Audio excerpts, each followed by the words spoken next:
Hello and a very warm welcome to all of you. It's time to talk about the third T20 international to be played between India and West Indies. And we've only seen the second T20I finish late in the morning. In fact, not even last night, today morning. But here we are, and this is modern cricket.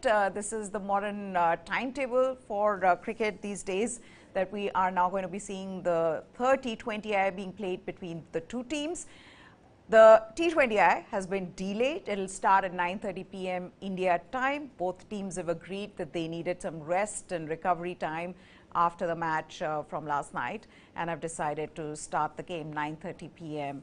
India time. This after their luggage arrived late in the second T20I, and that match was delayed. But hey, there's one man who won't be complaining, and that is West Indies' Obed McCoy. 6 for 17 for him, brilliant performance. But for India, continued their aggressive approach, though getting out for 138 raises one question.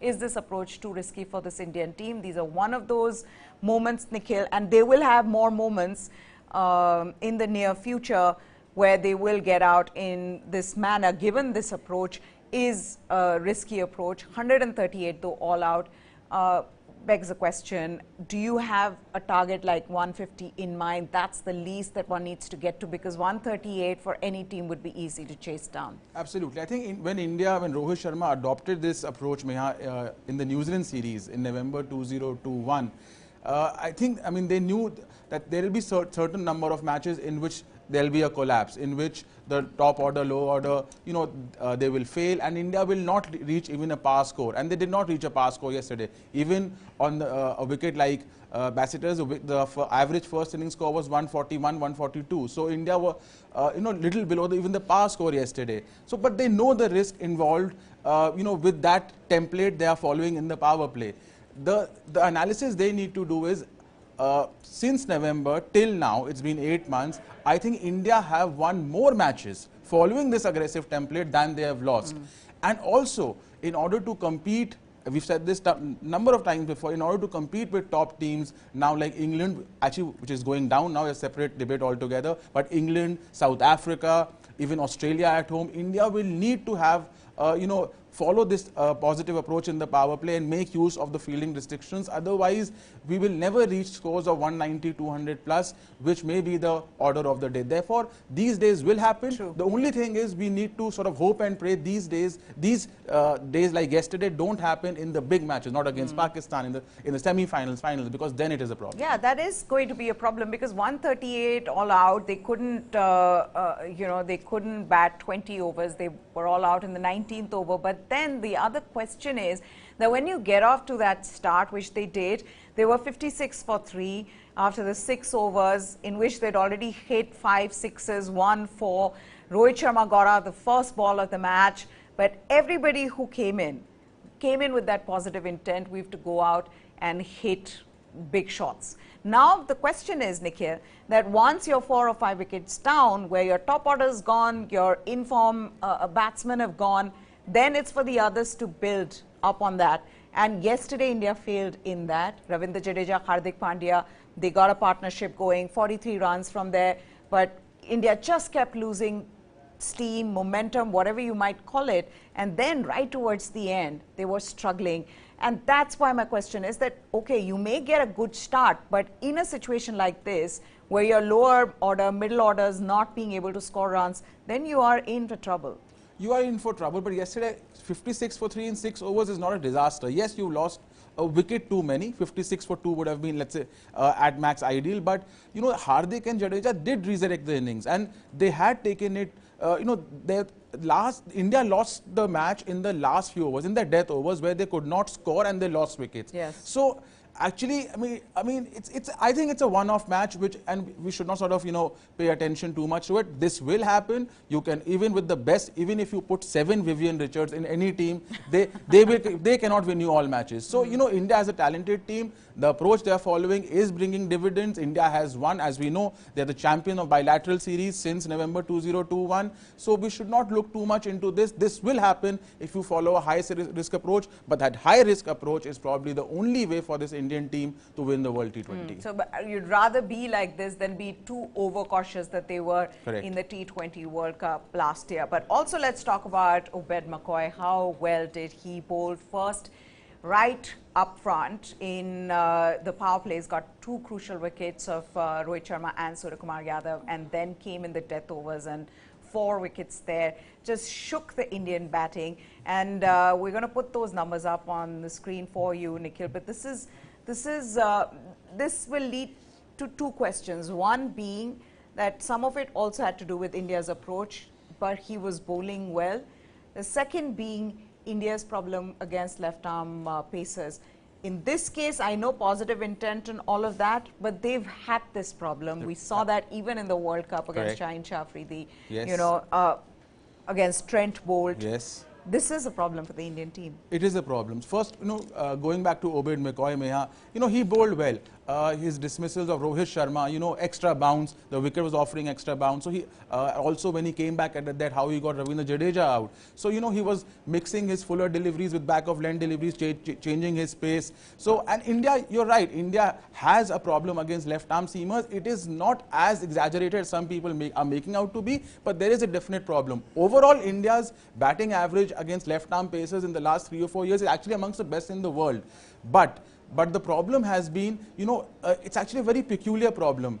In the power play, in the first 3 overs of the power play against left-arm pacers, I'm repeating, in the first 3 overs in the power play against left-arm pacers, India has a big problem. The batting average in the first 3 overs in the power play against left-arm pacers since June 2017 is the second lowest in the world, only after West Indies, and the scoring rate is the worst in the world. So initially, the Indian batsmen, which essentially means your openers and maybe your number 3, are not being able to score against, score at a quick pace or score runs against left-arm pace very initially in the innings. So that is the problem. Also, I was doing some number crunching.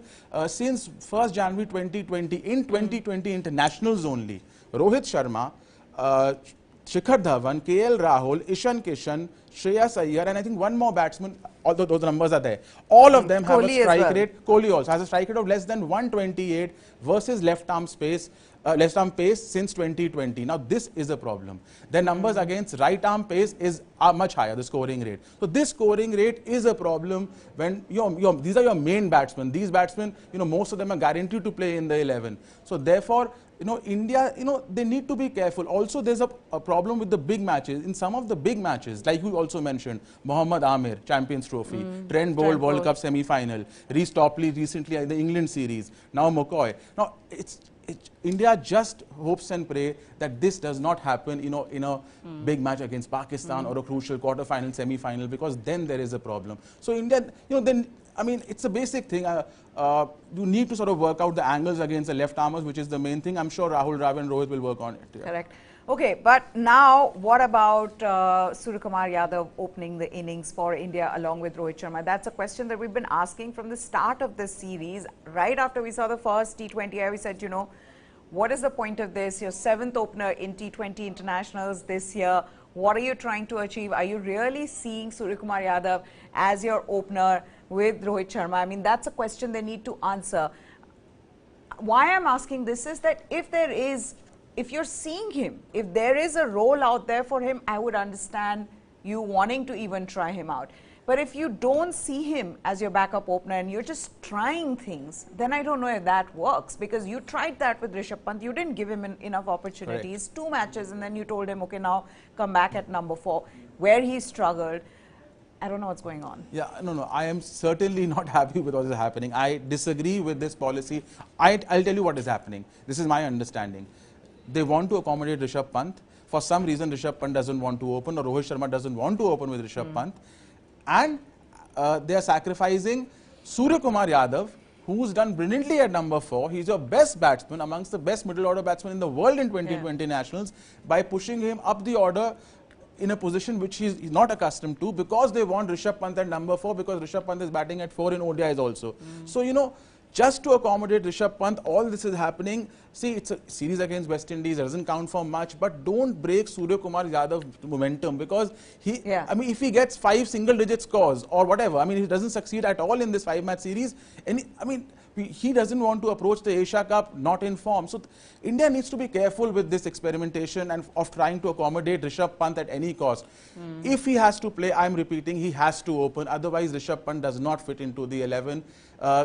Given now that Dinesh Karthik is almost certain of playing as a death overs finisher at number 7.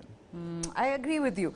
I also think, like you said, when you look at this team, one of the things is that the first name to go on your team sheet would be Suryakumar Yadav. Why would you then want to play with his position when where he's batting, it's already working, it's given you, great results? Why would you want to change that, put him in a position which may or may not work for him, and then in case it doesn't work for him, then, you are, like you said, you are, you're taking away his momentum, you're putting thoughts in his head that he shouldn't be thinking about. So, yeah, that is something that one can't figure out what they're trying to do with their opener with Rohit Sharma. Okay, but then the other thing being Shreyas Iyer. Now, Shreyas Iyer has been given opportunities in T20 format, in ODIs. He's now being seen as your number 3 batsman. At least that's what one can see from how he was put in against England in the ODIs, as well as now in this T20Is against West Indies, above Deepak Hooda, who has been exceptional in this T20 format, be it in the IPL, in domestic cricket, Ireland, brilliant 100, but somehow he's not being put in. And that then again, another failure from Shreyas Iyer and the way he got out. Now again, everybody will say, but positive intent, what he was trying to go for a drive, extra bounce, edged. But bottom line is that he's not getting the runs, and there is a Deepak Hooda in form who's got runs under his belt sitting on the bench. Yeah, I mean, if you see Shreyas Iyer, 10 of 12 balls, yes, positive intent, and his innings had 1-6. So 10 of 12 balls, including 1-6, which means he's done nothing of the other deliveries. So, Shreyas Iyer, there's a problem with Shreyas Iyer's batting in T20 internationals. I think they've made a mistake of confusing his form in ODIs, which was good in the series against the West Indies, and therefore they've given him a chance at number 3 in the T20Is. They are two different formats with different skills. We said in a show yesterday, Meha, that Shreyas Iyer, I mean, how does Shreyas Iyer fit in at the number 3 position? Firstly, there is Virat Kohli, who everyone has said, Rohit Sharma, Rahul Dravid, he's in the scheme of things. He's batting at number 3 in ODIs and he's batting at number 3 in T20Is. Okay, if it's not Virat Kohli, it should be Deepak Hooda on merit, on performance. IPL 2022, 400 plus runs, striker in the mid 130s, century against Ireland, limited opportunities against India, producing those cameos. So why not Deepak Hooda at number 3? Why in-form player, doing well, why take that away from him? You know what I'm thinking? I genuinely feel that this is his last opportunity. Yeah. I think they are trying to stick with him because of their whole philosophy. We want to feel all our players, we want to make sure that they feel secure, we want to make sure that they don't feel that they are under pressure even if they don't perform, because I think the one major thing that players are bound to feel when you ask them of going out hammer and tongs is that, listen, what if I get out? What if I get out playing an aggressive shot? Is my place in the team secure? Is my place there? And I think that's where this thing is, where they've just said that, look, we're going to back you, go out there and bat like you want to. Yeah, I mean, that may be the reasoning why he's batting at number 3. I think it's not paying off for Shreyas Iyer or for India. It's putting pressure on the lower order. He's a good batsman, but the thing is, India currently has batsmen who are better than him at that position.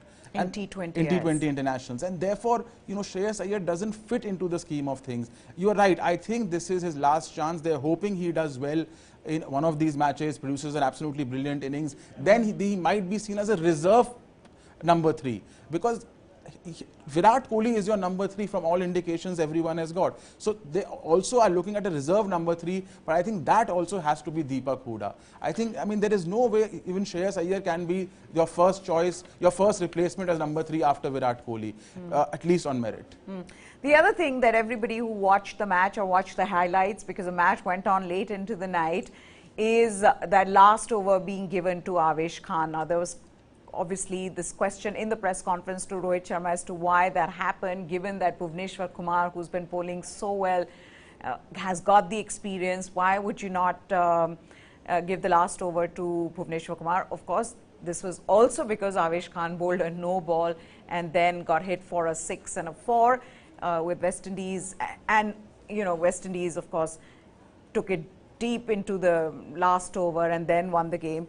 But on being asked this as to why did you give the over to Avesh Khan, Rohit Sharma was very clear in, I've got to give opportunity to these guys. If I don't give them opportunities in these matches, where will I see whether they can perform or not?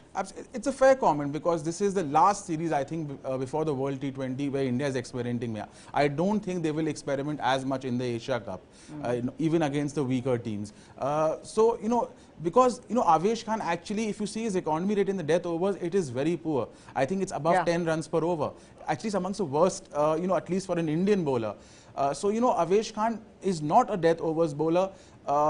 Arshdeep Singh is there, Bhuvneshwar Kumar is there, and both of them have been brilliant in the recent past. Harshal Patel is there, but he was not in this match. Absolutely. So therefore, you know, I mean, there is merit to what Rohit Sharma is saying. This is the last series we can experiment. Even if he goes for runs, we lose a match or two, doesn't matter.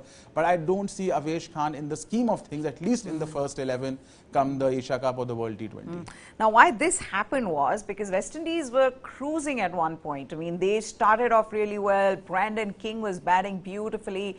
They were 46 for no loss, first up in the first 5 or 6 overs, then required 75 of 72 balls. But it was the way Ashwin and Hardik Pandya first bowled, and then Arshdeep, what he did in the 17th over, that you actually felt that now there is a possibility that India can stop West Indies. And that's where Arshdeep Singh's significance lies, that we've spoken about. He's done that in the IPL, but I'm amazed by how he has grabbed the opportunity that has been given to him, and we see it in every match. Even yesterday's match, that 19th over, just 6 came off it, 1 wicket, 17th over as well, 4 extremely runs, economical. He really has been, I don't know, he's been so impressive, and it's so good to see that given the opportunity, he's doing that well. Absolutely. Now I think the pattern, see, now India has a specialist, we were discussing this yesterday also, for every phase, batsman or bowler. You have a Bhuvneshwar Kumar, who's a specialist in the power play, bowling. You have Dinesh Karthik, who's a specialist in hitting between over 16 and 20. You have Arshdeep Singh, who's a specialist in the death overs bowling. Yesterday, I mean, 17 runs in the, 4 runs in the 17th over, absolutely sensational. And 19, just 6 runs, big wicket of Rovman Powell, bowling those fuller deliveries, fuller length. Even if he's missing the Yorker, low full toss is very difficult to get away. You know, and also increasing his pace. I mean, with his build, it doesn't seem like he can, but he was generating extra pace when it mattered. So Arshdeep Singh, and also he's very useful in the power play. He's also not conceding runs in the power play. So Arshdeep Singh is giving you 2 overs in the power play. Arshdeep Singh is giving you 2 overs in the death. Bhuvneshwar can actually, you know, at least bowl 3 overs in the power play. You have Bumrah also. I think this is all the ingredients of a very good, Yuzvendra Chahal also. So all the ingredients of, you know, top class bowling unit with 4 world class bowlers, 5 world class bowlers. And I mean, this has been India's thing, right? India have been wanting a left arm pacer for a while. They've tried people, but this now, every time they've tried, it's worked, but it hasn't at times. This just shows we're so close to the World Cup. This is good news for India in the way Arshdeep Singh is bowling right now. This is good news. They've got somebody who I think will go all the way to the World Cup. Okay, then moving on to what we can expect in Basseterre. Now, chasing is an advantage. We spoke about that yesterday as well before the match began, and we saw what happened with West Indies as well. Only any team that wins the toss would want to chase. We saw yesterday West Indies won the toss and they decided to put India into bat, and I think similar situation would be today. Yeah, I mean, it seems to be a slightly two-paced wicket. It's assisting seamers. If you see the average for seamers and the number of wickets they've taken, it's definitely assisting the fast bowlers, but it's not an easy wicket to bat on. It's not that the ball is coming nicely onto the bat, you can hit through the line. So therefore, because there is uncertainty, you at least want the uncertainty to be in the second inning, because you know the target you can chase down, and therefore there's a big advantage chasing 7 of 9 matches. 2 matches have been abandoned at the venue. 7 of 9, team batting second. Average score of batting first, Neha, just remains at 131.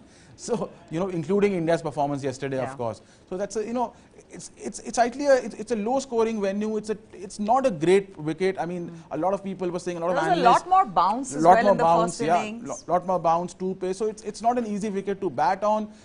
Chasing will remain an advantage. There is no chance of rain. It will assist the fast bowlers.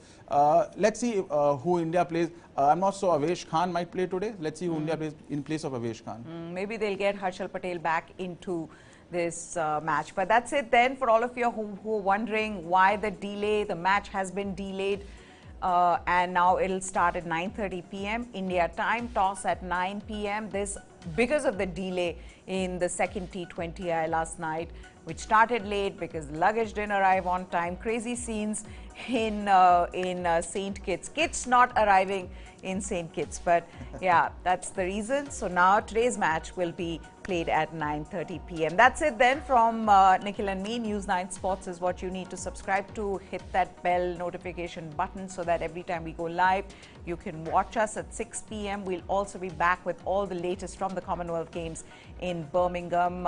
India drawing against England in what turned out to be an absolutely incredible match. India were leading in the first half 3-0. They looked good, but England bounced back in the second and drew the match 4-all. We'll get you updates from the Commonwealth Games as well at 6 p.m. That's it from us. Goodbye. Thanks for watching.